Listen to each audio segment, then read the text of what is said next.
Next one, Johnny from Salem, Oregon. Hey, guys. On latest 83 weeks, Conrad and Eric speculate on Vince McMahon getting back into wrestling.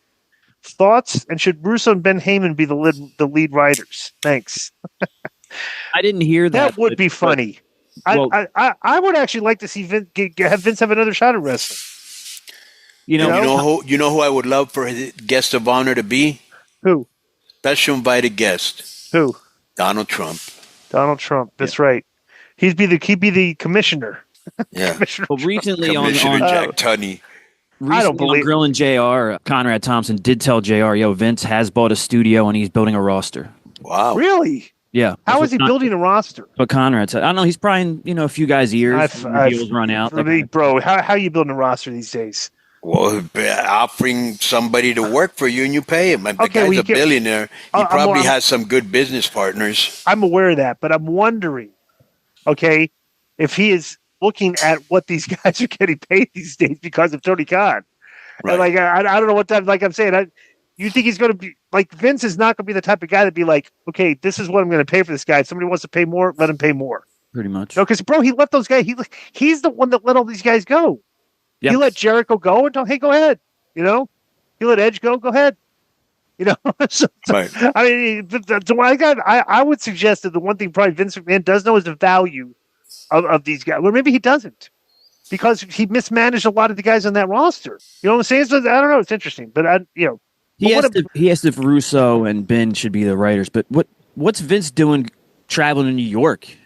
What's he got going on? Oh, that's a joke. He's not. He wasn't really traveling. But Vince McMahon is not going to hire Vince Russo and Ben Heyman as the writers. He's going to. I know. I was just curious. He's going to go. He's going to go get Brian Gewirtz. Is what he's going to try and do. He's probably talking to The Rock, right? But I wouldn't mind. I wouldn't mind giving them a chance. Well, first of all, he's got to make sure that he's clear of all his legal problems. Right. Clear.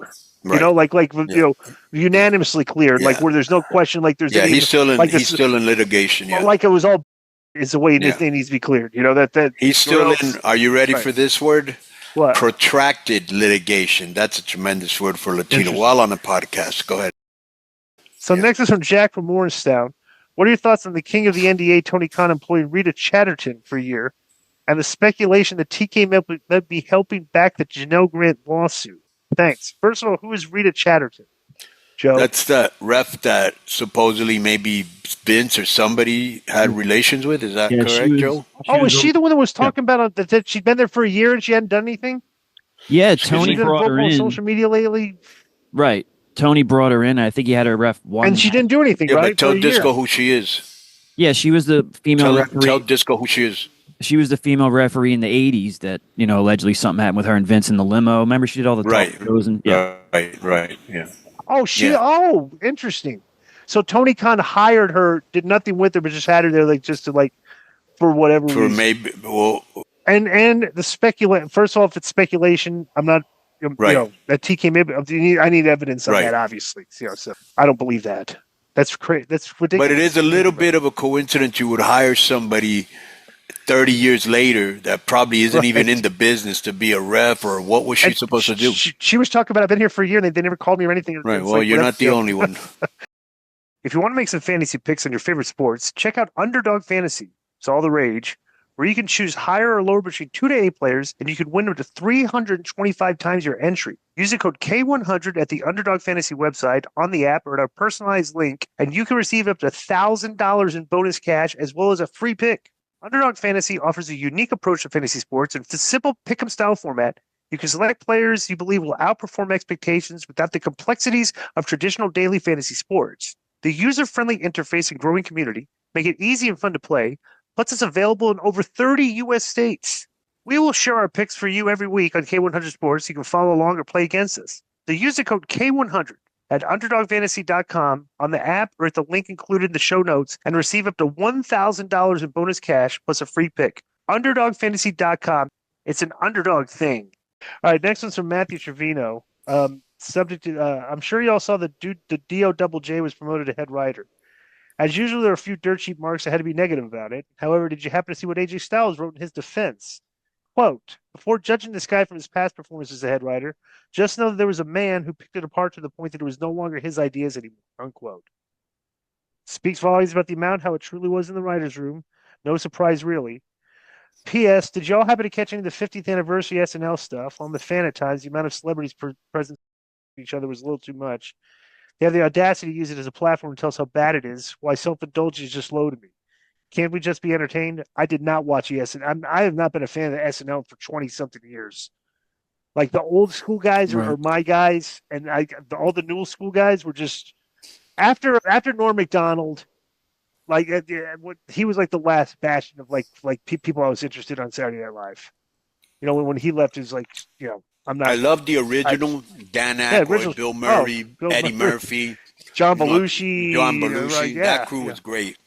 Yeah. Then I love the era where David Spade, Chris Farley, you know, Wayne's World. What was started Danny Harvey, Mike Myers, Adam Sandler, like that.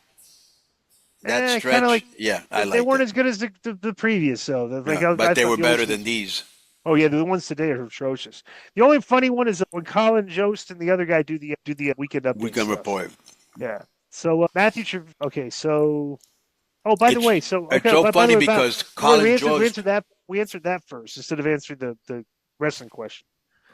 Yeah. So AJ Styles is basically saying Vince just tore apart Road Dogg's booking. You know, that's not news to anybody. Right, you know, bro, you know him. Me and Road Dogg are close, and you know Road Dogg. Right. First of all, he's second-generation wrestler, right? Right. He's been to the biggest place of all that you can, and got super over DX and WWE, right? Right. In its probably most hottest period since now, right? Right. The guy's funny, all right? You know, very witty, very knowledgeable. He's seen it all, bro. He started in like Memphis and all that, you know? Right. And he told me one time, I remember we were talking and he was I can't take SmackDown anymore. Vince is always a and he screamed and he does this and he does that. He goes, so I'm gonna go to NXT with Hunter.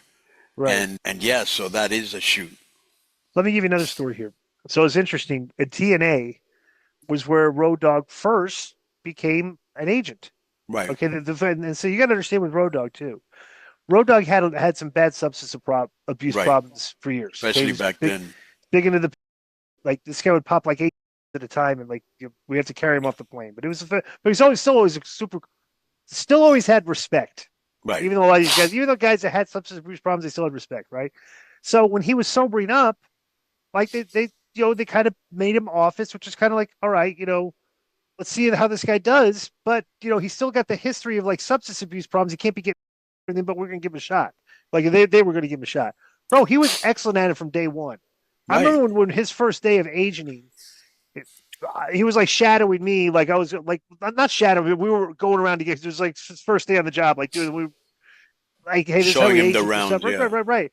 And bro, I remember the first day, I got an argument with Daniels. Okay, with Chris being Daniels used to butt heads on the laying out matches, but it was all in. We were both very opinionated, right? But it was respectful. But we're still very friendly with each, but we would have some heated conversations in these things, right? And like, he was like, he was getting heated with me, and we walked away, and like, Road Dogg was like, dude, I would not let that guy talk to me like that. And I was like, I go, I probably shouldn't. I go, but we're cool. But I understand where he's coming from. But it's like that. We're just, we'll get to the like. Both of us will figure out where we need to go, but we're just arguing to get there. You know what I'm saying? So that's how we would do stuff. But yeah, he was excellent at it from day one. And you said like, wow, this guy's just built for this. He's just very smart, very into entertainment. He'll do a great job. Right. Yeah. The handcuffs are off. He knows the whole roster. They know him. He knows the system. Right. He's smart, bro. Right. I can't say enough times. You got his number? Right. Plus, he was a second generation.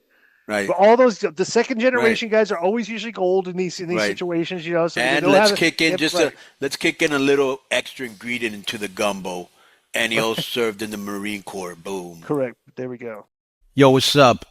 I just want to thank you guys for watching this clip. Don't forget to hit the like button, leave a comment, and subscribe, and join our YouTube membership for hours and hours of exclusive, unedited, uncensored content, and being a member will help you get involved in our upcoming live streams.